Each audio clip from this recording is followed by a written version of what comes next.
আচ্ছা, রাষ্ট্র বা দেশ এই শব্দগুলো তো আমরা প্রায়ই বলি, তাই না?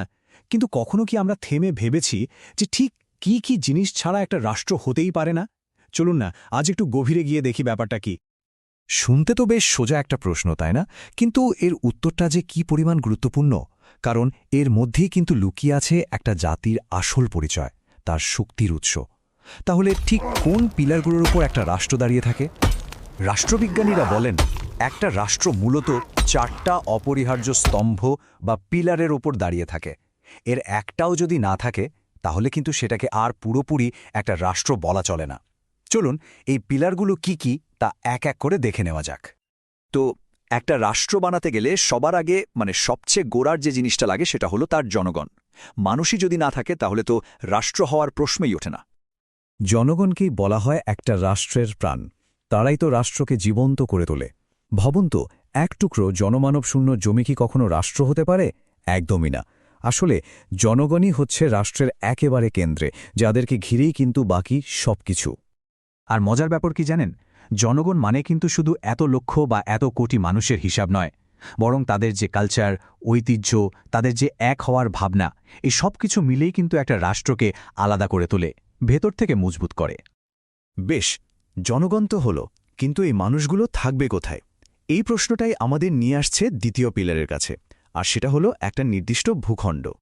ভূখণ্ড মানে হল সহজ কথায় সেই নির্দিষ্ট জায়গাটা যার ওপর একটা রাষ্ট্র তার ক্ষমতা রাখে। এই সীমানার মধ্যেই জনগণ থাকে আর সরকার তার শাসন চালায়। তবে ভূখণ্ড মানে কিন্তু শুধু শুকনো মাটি বা স্থলভাগ নয়। এর মধ্যে ওই দেশের ওপরের আকাশসীমাও পড়ে, আবার তার ভেতরের নদী বা সমুদ্রের অংশও পড়ে। মানে ব্যাপারটা কিন্তু শুধু মাটির ওপর নয়, আকাশেও আছে, জলেও আছে। ধরুন আমাদের বাংলাদেশের কথাই, এর যে একটা পাকাপোক্ত ম্যাপ আছে, বর্ডার আছে, যেটা সবাই মানে, এটাই তো বাংলাদেশকে ভারত বা মিয়ানমার থেকে আলাদা করে একটা স্বাধীন রাষ্ট্রের পরিচয় দেয়, তাই না? আচ্ছা, আমাদের জনগণও হল, ভূখণ্ডও হল, কিন্তু এত বিশাল একটা জনগোষ্ঠীকে একটা নিয়মের মধ্যে চালাবে কে? এইখানেই আসে রাষ্ট্রের তৃতীয় অপরিহার্য উপাদান, সরকার। সরকারকে বলতে পারেন একটা রাষ্ট্রের চালক বা ইঞ্জিন। এই প্রতিষ্ঠানটাই আইন বানায়, সেই আইন প্রয়োগ করে, দেশে একটা শৃঙ্খলা ধরে রাখে। সরকার না থাকলে পুরো দেশটা তো মুহূর্তের মধ্যে ওলটপালট হয়ে যাবে। হ্যাঁ, সরকারের ধরন অনেক রকম হতে পারে। যেমন গণতান্ত্রিক সরকারে সাধারণ মানুষের ইচ্ছার দাম থাকে, আবার স্বৈরাচারী সরকারে জনগণের মতামতের কোনো গুরুত্বই দেওয়া হয় না।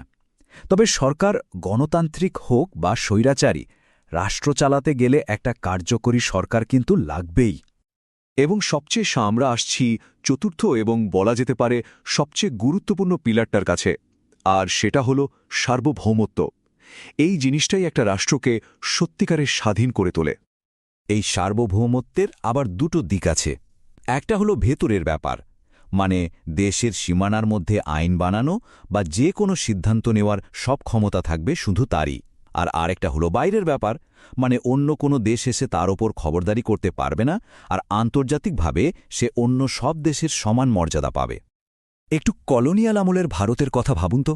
তখন ভারতে জনগণ ছিল, নির্দিষ্ট ভূখণ্ড ছিল, এমনকি ব্রিটিশদের অধীনে একটা সরকারও ছিল, কিন্তু সার্বভৌমত্ব ছিল না। কেন? কারণ আসল সিদ্ধান্তটা আসত ব্রিটেন থেকে। আর ঠিক এই কারণেই তখন ভারতকে একটা পূর্ণ স্বাধীন রাষ্ট্র বলা যেত না। বুঝতেই পারছেন সার্বভৌমত্ব কতটা জরুরি? তাহলে চলুন এই 4টা পিলারকে এবার এক ফ্রেমে এনে দেখি কিভাবে একটা সম্পূর্ণ রাষ্ট্র তৈরি হয়। দেখুন কিভাবে 4টা জিনিস মিলে একটা সম্পূর্ণ ছবি তৈরি করছে। জনগণ রাষ্ট্রকে জীবন দিচ্ছে, ভূখণ্ড দিচ্ছে দাঁড়িয়ে থাকার জায়গা, সরকার সবকিছুকে এক সুতোয় গাঁথছে, আর সার্বভৌমত্ব দিচ্ছে স্বাধীনতা আর চূড়ান্ত ক্ষমতা। কি দারুণ একটা কম্বিনেশন! তার মানে মূল কথাটা হলো এই 4টা উপাদানের একটা আরেকটার সাথে এমনভাবে জড়িত যে কোনো একটাকে সরিয়ে নিলেই রাষ্ট্রের পুরো কাঠামোটা আর টিকবে না। মানে 4টে পিলারকেই একসঙ্গে শক্ত হয়ে দাঁড়িয়ে থাকতে হবে। আর এই পয়েন্টেই আজকের মতো আলোচনাটা শেষ করছি। তবে একটা প্রশ্ন রেখে যাচ্ছি। ভাবুন তো, যদি কোনো রাষ্ট্রের এই 4টে স্তম্ভের মধ্যে কোনো একটা দুর্বল হয়ে পড়ে, তাহলে সেই রাষ্ট্রের ভবিষ্যৎ কি হতে পারে? উত্তরটা কিন্তু বেশ গভীর।